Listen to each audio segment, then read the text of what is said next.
우리가 나눌 말씀은 창세기 21장입니다. 창세기 21장 1절에서 13절까지 우리 정홍중 집사님께서 봉독해 주시면 감사하겠습니다. 창세기 21장. 여호와께서 말씀하신 대로 사라를 돌보셨고 여호와께서 말씀하신 대로 사라에게 행하셨으므로 사라가 임신하고 하나님이 말씀하신 시기가 되어 노년에 아브라함에게 아들을 낳으니 아브라함이 그에게 태어난 아들 곧 사라가 자기에게 낳은 아들을 이름하여 이삭이라 하였고 그 아들 이삭이 난 지 8일 만에 그가 하나님이 명령하신 대로 할례를 행하였더라. 아브라함이 그의 아들 이삭이 그에게 태어날 때에 100세라. 사라가 이르되 하나님이 나를 웃게 하시니 듣는 자가 다 나와 함께 웃으리로다. 또 이르되 사라가 자식들을 젖먹이겠다고 누가 아브라함에게 말하였으리 묘마는 아브라함의 노경에 내가 아들을 낳았도다 하니라. 아이가 자라매 젖을 떼고 이삭이 젖을 떼는 날에 아브라함이 큰 잔치를 베풀었더라. 사라가 본즉 아브라함의 아들 애굽의 여인 하갈의 아들이 이삭을 놀리는지라. 그가 아브라함에게 이르되 이 여종과 그 아들을 내쫓으라. 이 종의 아들은 내 아들 이삭과 함께 기업을 얻지 못하리라 하므로 아브라함이 그의 아들로 말미암아 그 일이 매우 근심이 되었더니 하나님이 아브라함에게 이르시되 내 아이나 내 여종으로 말미암아 근심하지 말고 사라가 내게 이른 말을 다 들으라. 이삭에게서 나는 자라야 내 씨라 부를 것임이라. 그러나 여종의 아들도 내 씨니 내가 그로 한 민족을 이루게 하리라 하신지라. 네. 아멘. 일단 잠깐 기도하시겠습니다. 주님의 말씀은 살아 운동력이 있어서 우리의 영과 육을 다 쪼개도 남을 수 있다고 하셨습니다. 이 날선 검과 같은 하나님의 말씀이 오늘 우리의 마음을 쪼개게 하시고 이 시간 저희들 심령 안에 하나님께서 각자 음성을 들려주시고 그 음성을 우리가 들었을 때 이 음성을 가지고 나의 일상의 삶에서 적용하며 하나님과 가까워질 수 있는 하나님의 백성들이 다 되게 도와주시옵소서. 듣는 자와 또한 전하는 자의 마음이 하나가 될 수 있도록 이 시간 성령께서 함께해 주시옵소서. 예수님의 이름으로 기도드립니다. 아멘. 여러분, 제가 독일에 온 때가 1987년 10월 달에 왔거든요. 이제 유학으로 왔는데 그러고 나서부터 2013년까지 제가 딱 한국과 연관된 것 두 가지를 안 한 게 있었어요. 그게 뭐냐면 한국의 노래랑 한국의 소설책을 안 읽었어요. 한국의 그 노래들을 또 저희들이 80년대 학교를 다녔고 그래서 그때 그 노래를 들으면 그 가사들이 참 이렇게 정말 이렇게 사무치게 그리움들이 이렇게 표현돼 가지고 한번 우리 이용옥 집사님하고 그때 나무를 캐면서 우리가 지난 얘기를 할 때 그리고 나서 집사님이 저에게 1980년대 동영상을 이렇게 보여줬는데 참 이게 노래들과 이렇게 이제 나이가 들면 더 이게 심해지는 것 같아요. 그리고 제가 한국의 그런 소설들을 읽고 나면 향수에 젖어서 독일 생활을 하는데 제가 참 이렇게 불편함을 많이 겪어서 제가 거의 다가 한국 소설과 한국 노래들을 안 읽었어요. 그러다가 2013년에 제가 이제 여기 지금 살고 있는 라인펠덴 도시로 이제 제가 사역지를 옮기고 나서 제가 학교 일과 교회 사역 외에는 혼자 있는 일들이 되게 많았었어요. 근데 그때 아는 지인이 대장금이라고 하는 그 드라마를 저한테 소개를 해줬는데 그때가 마침 부활절 휴가 때였어요.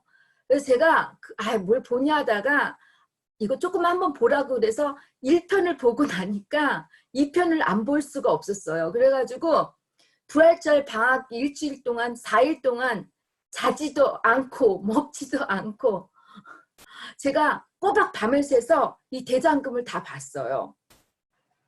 여러분 이런 경험 있으세요? 저는 약간 좀 이렇게 뭔가 좀 무식한 데가 있어가지고 이거를 딱 보고 나니까 정신이 혼미해졌어요. 잠도 못 자고. 이렇게 여러분 드라마는 중독성이 있는 것 같아요. 저한테만 그런가요? 아니에요? 특히 드라마 중에서 복수나 불륜, 출생들의 이렇게 소재들을 갖고 이렇게 담고 있는 이런 막장 드라마는 한국 사람들이 욕을 하면서도 본대요. 이 소설이나 영화와는 달리 이 드라마의 특징은 결론들이 다 해피엔딩으로 끝이 나요. 착한 주인공은 상을 받고 이 착한 주인공을 괴롭히는 그 사람은 벌을 받는 이게 권성징악으로 종말이 나는데, 그런데 이 마지막 해피엔딩은 이 긴 드라마 횟수에 비해서 아주 짧게 클라이막스로 끝이 난다라는 거예요. 그래서 많은 사람들이 아쉬움으로 남는다고 하는데 여러분 그런지 한번 묻고 싶어요. 은미 집사님 드라마 좋아하세요? 오늘 우리가 함께 읽은 본문 내용을 보면 마치 막장 드라마의 종말 과정을 보는 것 같지 않아요? 사라라고 하는 그 여자 주인공의 일생을 해피엔딩으로 이 결말을 눈으로 보는 것 같잖아요. 마치 사라의 운명이 한 편의 드라마의 작품으로 하나님께서 연출하신 하나님의 타임 스케줄에 이렇게 맞게 흘러가는 것 같아요.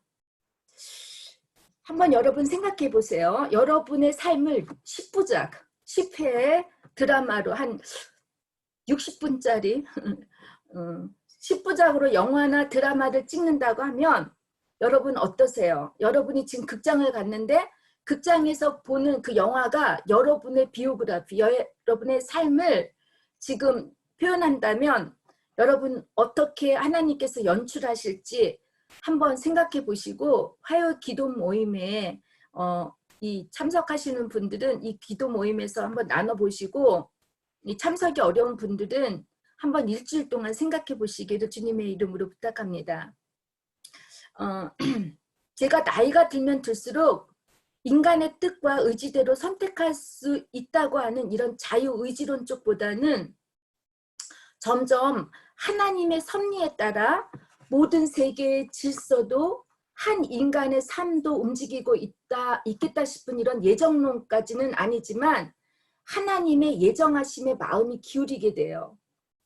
제가 감리교 신자이기 때문만은 아니지만 제가 어렸을 적에는 늘 자유의지론에 많은 공감이 갔었는데 요즘은 예정론자는 아니지만 그래서 저는 예정 자유론자라고 이렇게 저를 이렇게 말하고 싶은데 하나님의 큰 밑바탕에서 내 자유대로 선택할 수는 있겠지만 결국은 하나님의 섭리 안에 하나님의 타임의 스케줄에 제 삶이 있겠다 하는 그런 마음이 들었습니다. 창세기 11장에서 25장까지는 족장 아브라함에 대한 이야기입니다. 아브라함이 지금까지 드라마의 주인공이었다면 사라는 조연으로서 살았던 삶이었어요. 그런데 하나님께서 가장 드라마의 하이라이트인 이 이삭을 낳는 과정, 바로 오늘 우리가 읽은 본문 말씀에 사라가 주인공으로 역반전하게 하시는 연출을 의도하셨다는 게 참 저는 놀라워요. 어떻게 하나님께서 이 사라를 주인공으로 연출하셨는지 그 의도가 무엇인지 여러분과 함께 본문 말씀을 묵상하면서 사라의 일생을 우리가 드라마 보듯이 한번 살펴봤으면 좋겠습니다. 첫째 장면은 사라의 운명은 기다림에 관한 것입니다. 아브라함을 통해 자식의 축복을 받을 것이라는 하나님의 약속을 들었을 때 사라의 나이는 65세였어요. 이삭을 낳는 지금의 나이는 90세니까 총 25년의 시간이 걸렸습니다.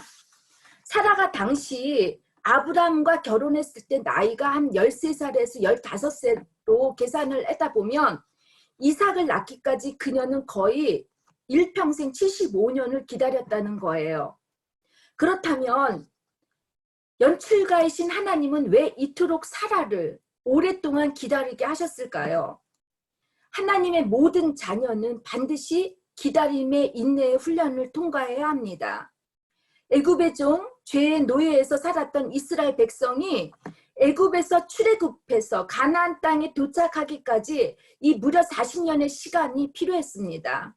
이 길고도 긴 시간 속에 이들이 광야에서 받아야 했던 것은 하나님의 영적 자유, 이제 종이 아니에요. 이제 주인으로서의 이 자녀가 되기 위해서는 남이 해주는 것 종은 남이 다 해줘요. 책임을. 그러나 주인이 된 사람은 자기 스스로가 해야 하기 때문에 노예가 아니라 죄의 노예가 되지 않고 이제 영적 주인이 되기 위해서 이들은 고난의 훈련을 받아야 했던 것처럼 기다림의 훈련을 통해서 하나님의 자녀, 영적 자녀가 될 수가 있는 것입니다. 하나님의 약속인 사라가 믿음의 조상, 열국의 어머니가 되기 위해서는 반드시 하나님께서 허락하신 이 기다림의 훈련이 필요했습니다. 기다림의 훈련의 도구는 여러분 너무 슬프게도 고난입니다. 사라의 인생을 한번 생각해 보세요. 당시 고대 근동법으로 볼 때 아이를 낳지 못하는 여자는 여자로서 인정받을 수 없었고 집안의 수치였어요. 여성은 아이를 낳음으로써 아내로서 어머니로서의 정체성을 갖는 것인데 그리고 자신의 위치를 확고히 할 수 있는 것인데 그렇지 못했던 그 사라의 삶은 어땠어요? 아이를 낳지 못한다는 그 죄책감으로 말 한마디 못하고 쓴 웃음으로 살았던 여자였습니다. 남편이 다른 남자에게 그것도 자기의 목숨이 날아가 버릴까 두려워해서 이 겁쟁이 남편 때문에 2번이나 팔아 넘길 때 사라는 아무 항변도 하지 못하고 낯선 남자의 품에 안길 뻔했던 것이었어요. 정작 목숨은 살아있지만 죽은 시체처럼 살았을 거예요. 사라가 아브라함의 아이들의 엄마였더라면 자식의 엄마를 다른 낯선 남자에게 넘길 수 있는 사람이 어디 있겠어요. 이렇게 사라는 아이를 낳지 못해서 이런 수치를 겪어야 했어요. 거기다가 자신의 시바지에 불과했던 한갓 종에 불과한 이 하갈과 그 남편의 배신을 보면서 얼마나 허망했겠어요. 여자는 남편이 죽으면 살 수 있대요. 그런데 남편이 배신을 때리면 살기가 정말 힘들다고 해요. 아브라함의 아이를 갖고 나서 이 하갈이 오만 방자해서 사라를 무시할 때 이 사라의 자존심은 바닥을 기었을 거예요. 이처럼 사라는 일평생 아이를 낳지 못하는 그 문제로 가슴 아픈 고난의 훈련을 받아야 했습니다. 영적 아들인 이삭을 낳기까지 고난의 훈련을 받음으로써 사라는 비로소 인간의 힘으로 가능할 수 없는 것들이 하나님께는 모든 것이 가능한 것을 알았고 하나님께서는 인간의 힘이 다 빠질 때 일하시는 분임을 깨달았을 것입니다. 또한 기다림의 훈련에는 하나님이 하시는 일들을 눈으로 보고 믿음으로 하나님의 전지전능하심을 고백하게 하시기 위함입니다. 5절에 보니까 아브라함이 그의 아들을 낳을 때 나이가 100세라고 했고 7절에 사라가 젖을 먹이기에 너무 많은 나이라는 것을 언급한 것을 보면 하나님이 하시지 않고서는 아들 이삭을 전혀 낳을 수가 없고 젖을 먹일 수 없다는 것, 이 불가능한 것이 내포되고 있다는 것입니다. 이 말씀에 폐경이 된 여성이 90세 아이를 낳는다는 것, 처녀의 몸에서 예수가 태어난다는 것을 우리가 어떻게 이성적으로 이해할 수 있고 과학적으로 증명할 수 있겠어요? 여러분, 앞으로 과학이 더욱더 발달해서 이 인공수정의 기술로 아마 여성의 나이가 아마 지금도 가능할지 모르겠는데 90세에 아이를 낳게 할 수 있을지는 몰라요. 그러나 인간의 목숨은 하나님의 손에 달려있기에 90세 나이에 아이에게 젖을 먹이고 키울 수 있을지는 참 회의적입니다. 하나님께서 하시는 일은 우리의 이성적 사고 체계에서 이해되고 과학적으로 증명될 수 있는 일이 아닙니다. 어떤 자연적 현상으로도 설명이 가능한 것이 아닙니다. 인간의 한계와 영역을 뛰어넘는 초자연적인 일을 하시는 분이 하나님이심을 믿음으로 고백하기까지는 이렇게 기다림이 필요합니다. 그래서 믿음으로 보고 믿는 것, 그러니까 믿음은 보고 믿는 것이 아니라 믿고 볼 수 있어야 되는 것입니다. 기다림의 신앙의 훈련에는 인간적으로 불가능한 것이 하나님께는 모든 것이 가능한 것을 믿음으로 볼 수 있고 고백하시는 여러분이 되시기를 바랍니다. 기다림은 믿음의 훈련이기에 이 훈련의 낙오가 되지 않기 위해 날마다 주님을 의지하고 주님을 신뢰하시는 여러분이 되시기를 주님의 이름으로 축원합니다. 또 기다림의 훈련에는 하나님의 속성, 하나님을 알기 위함도 있습니다. 사라의 씨에서부터 예수가 태어날 때까지 오랫동안 하나님도 기다리셨습니다. 지금도 하나님은 우리를 기다리고 계십니다. 하나님의 속성을 잘 알 수 있는 대표적 말씀 여러분 다 아시죠? 탕자의 비유. 기다리시는 하나님, 집 떠난 아들이 아버지의 집으로 돌아오기까지 오래 기다리시는 이 아버지가 바로 우리 하나님 아버지심을 깨닫기 위해서 우리도 기다림의 훈련이 필요하다는 것입니다. 둘째는 사라가 하나님의 약속을 잊지 않고 아내의 자리를 지킨 장면입니다. 사라가 믿음의 조상, 열국의 어머니가 될 것이라고 하는 하나님의 약속을 잊지 않고 아브라함을 떠나지 않고 아내의 자리를 잘 지켰을 때 하나님께서 그녀를 아브라함의 아내로서가 아닌 독립된 하나님의 백성으로서 들어 올려주십니다.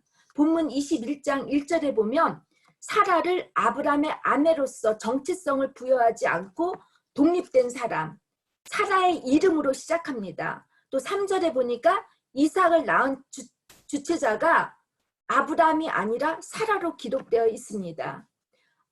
아브라함뿐만 아니라 사라 역시 열국의 어미라고 하는 정체성을 보다 분명하게 드러내주시기 위한 말씀입니다. 창세기뿐만 아니라 성경의 신구약에서 보면 주요 인물들을 낳을 때 아버지 이름이 올라가 있지 않아요. 다 어머니의 이름이 나옵니다. 대표적인 예로 구약 성경에 보면 가인과 아벨이 낳은 엄마 그 하와 이름이 등록이 되었고 신약에서도 마리아에게서 예수가 나았다고 기록이 되어 있습니다. 모계 사회가 아닌 가부장적인 사회에서 아들을 낳은 주체가 아브라함의 이름이 아니고 사라의 이름으로 올려졌는지 이게 정말 궁금해서 제가 성경 전체를 살펴보았습니다.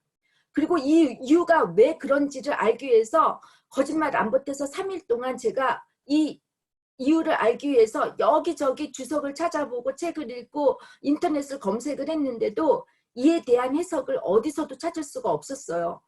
그래서 너무 시간만 뺏기고 제가 이 설교를 어저께 하고 오늘까지 이거 교정하느라고 오늘까지 올인하느라고 제가 너무너무 그 3일을 좀 소비한 시간이 좀 아깝기는 했는데 그래도 제가 가만히 묵상하면서 하나님께 지혜를 구했을 때 제 마음에 어떤 마음을 주셨냐면 신명기 7장과 민수기 25장에서 보면은 우상에게 절하는 이방 여인을 며느리로 받아들이거나 아들을 주게 되면 그 아들들이 여호와를 떠난다고 하셨어요. 여자에 따라 이방인의 씨가 되기도 하고 하나님의 영적인 자녀가 된다라는 뜻이죠. 때문에 지금도 모든 유대인들은 어머니가 유대인이면 아버지가 어떤 사람도 상관없어요. 어머니가 유대인이면 모두가 유대인이 될 수가 있어요. 여러분, 우리들의 자녀들이 영적 자녀가 될지 육적 자녀가 될지는 바로 여자들, 우리 어머니의 신앙과 상관이 있다는 겁니다. 하갈이 낳은 이스마엘이 육적 자녀로 지금의 이슬람교의 조상이 되었듯이 사라가 낳은 이삭을 통해 우리 예수님이 이 땅에 오셨고 우리 모두가 주님을 믿는 영적 자녀가 될 수 있었습니다. 이처럼 믿는 우리들을 통해 우리들의 자녀가 영적 자녀가 될지 육적 자녀가 될지 결정되어진다면 우리가 어떻게 살아야 할지 우리가 믿음 안에서 우리의 자녀를 어떻게 잘 키우고 양육해야 할지 또한 하나님을 믿지 않는 사람들에게 우리들의 책임이 얼마나 중요한지 늘 경각하며 우리들의 말과 행동, 그리고 우리가 믿음이 있는 사람의 이 진실함을 우리가 남들에게 보여줄 때, 또 나도 그렇게 살 때 우리는 정말 하나님께 인정받는, 또한 사람들에게 인정받는 하나님의 영적 자녀가 될 수 있다는 것입니다. 사라가 이삭을 낳기까지 쉽지 않았던 것처럼 우리 스스로가 하나님의 영적 자녀로서 또 하나님의 영적 자녀를 낳고 사는 것이 얼마나 어렵고 힘든지 모릅니다. 그러나 이 모든 일이 가능할 수 있는 것은 여러분, 우리의 힘이 다 빠질 때입니다. 90살이 될 때 무슨 힘이 있겠습니까? 우리 안에 이기적 욕망과 욕심이 힘이 다 빠지고 교만의 힘이 다 빠질 때 하나님께서 일을 하십니다. 하나님의 훈련 동안에는 우리의 의지와 노력과 힘으로 발버둥을 쳐봐도 되는 것이 아무것도 없어요. 내 힘과 노력으로 하면 할수록 일이 더 꼬이게 되고 어려움이 심해집니다. 오직 하나님만이 하실 수밖에 없다고 그냥 두 손 두 팔 다 들고 하나님의 주권에 맡겨야 합니다. 하나님께 항복할 때 비로소 하나님이 행하시는 기적과 같은 초자연적인, 초인간적인 일들을 여러분 경험하실 수 있습니다. 믿습니까? 믿으시면 손 좀 들어주세요. 피드백이 없어서 저 혼자 떠드는 것 같아서 좀 그래요. 감사합니다.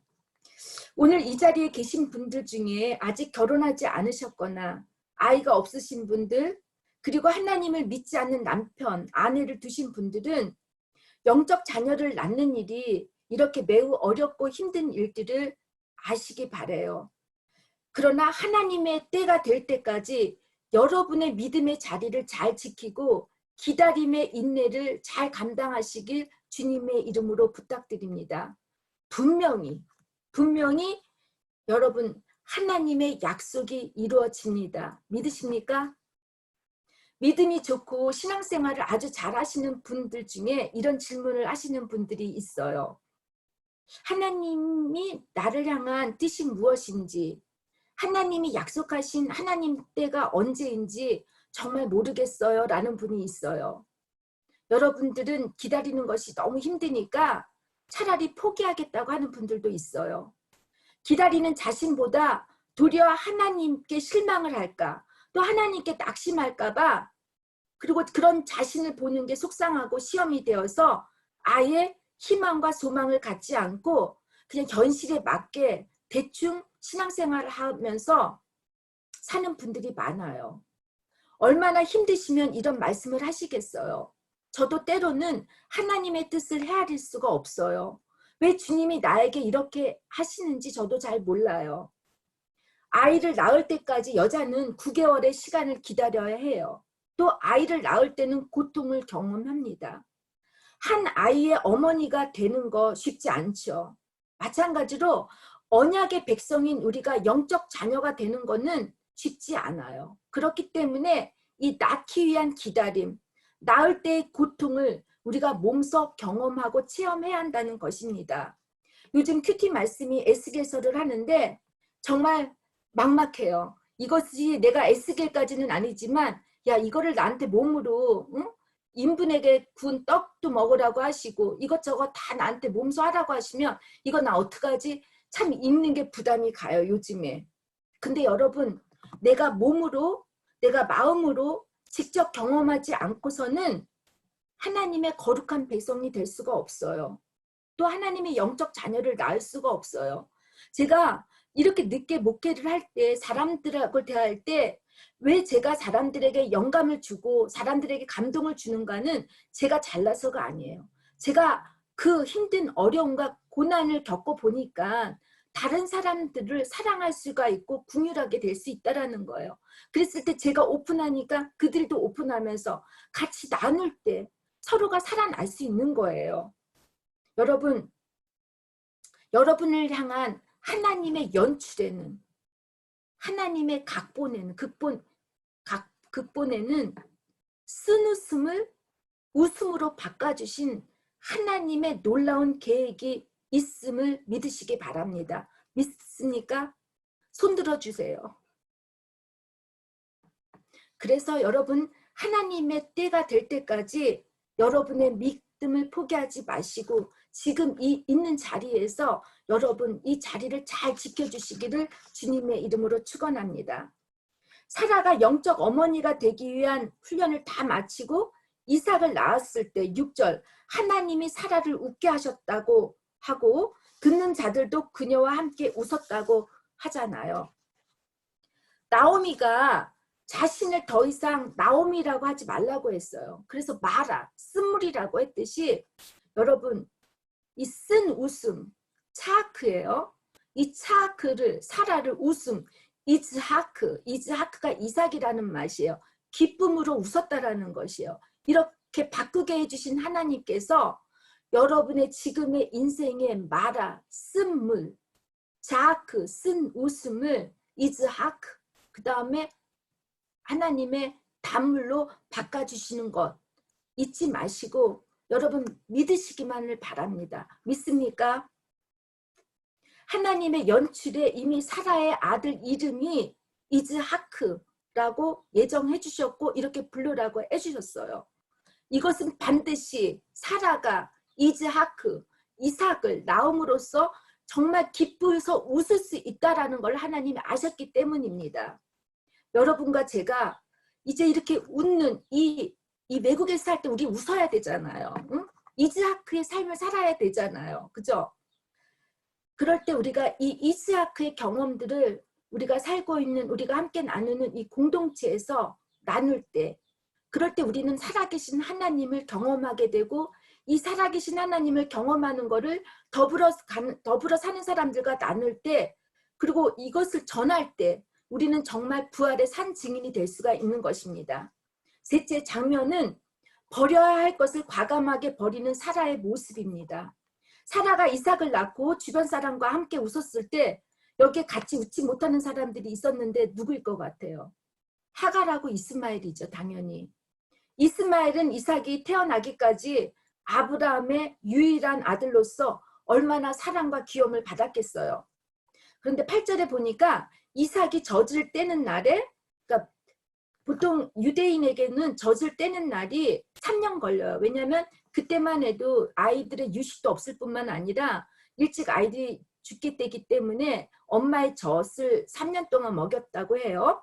이 3년 동안 젖을 떼는 날에 그 3년 뒤에 아브라함이 잔치를 베풀었는데 하필 그날 이스마엘이 이삭을 놀렸다고 기록되어 있어요. 이때 놀리다라는 말이 히브리어로 자크 스누스미라고 하는데 이때 이스마엘의 나이가 17살이에요. 그리고 이삭의 나이가 3살이니 나이 차이가 13살밖에 안 됐는데 17살이면 그때 장가갈 나이인데 이 이스마엘이 놀렸다고 하는데 이것을 사도 바울은 갈라디아에서 핍박했다라고 이렇게 써있더라고요. 해석했어요.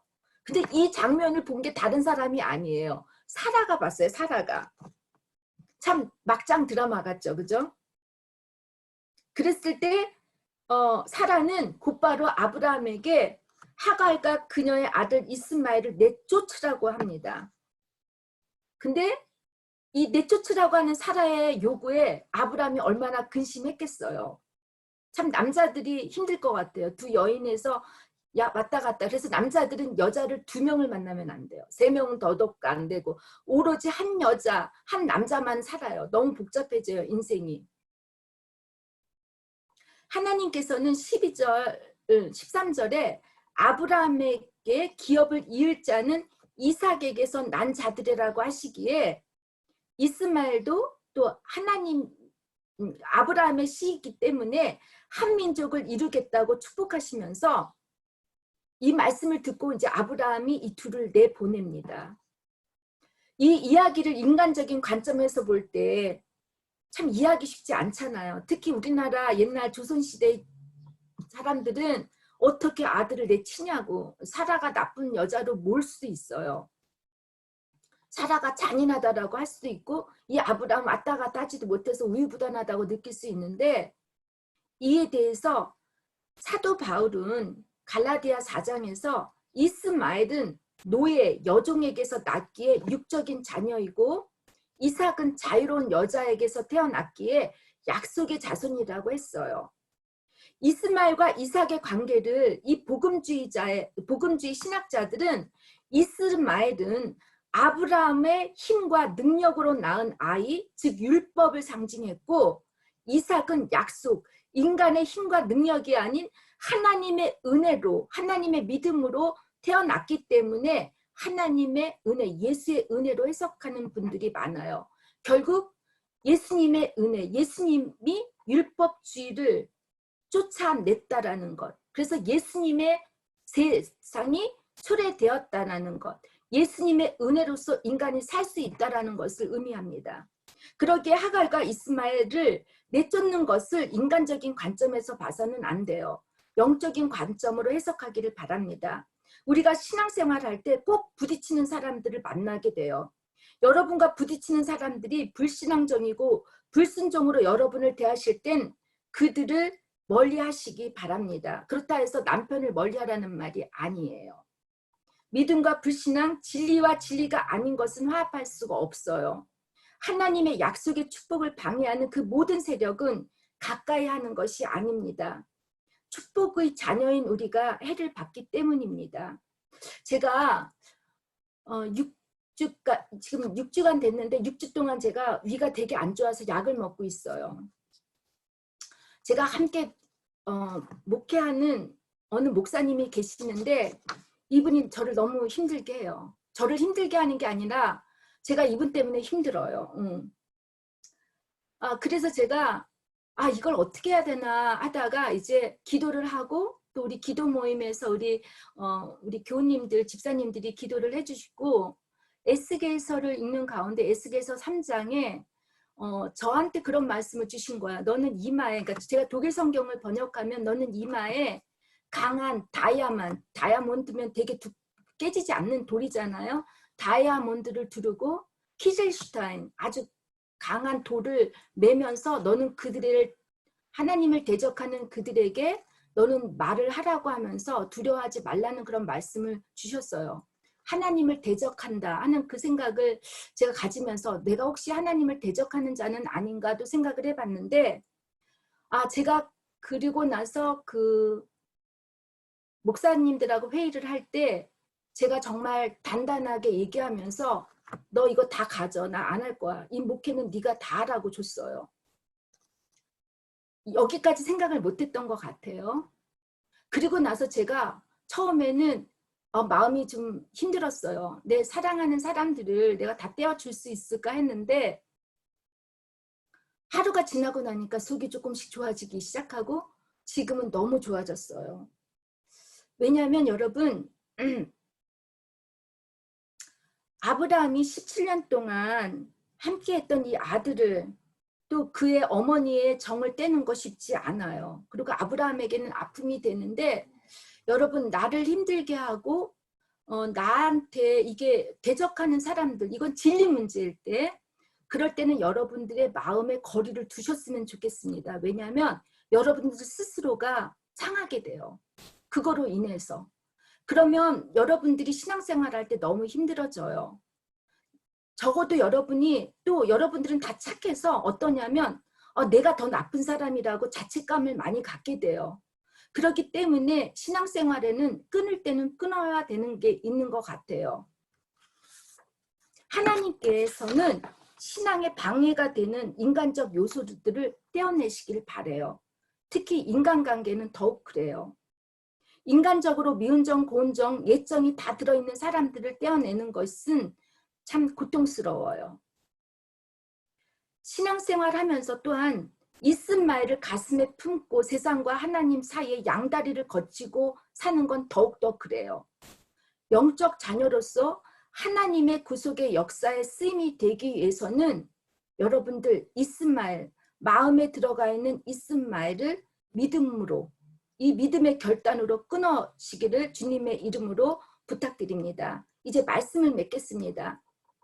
우리 모두는 영적 자녀로서 하나님의 타임 스케줄에 의해 쓰임을 받고 있어요.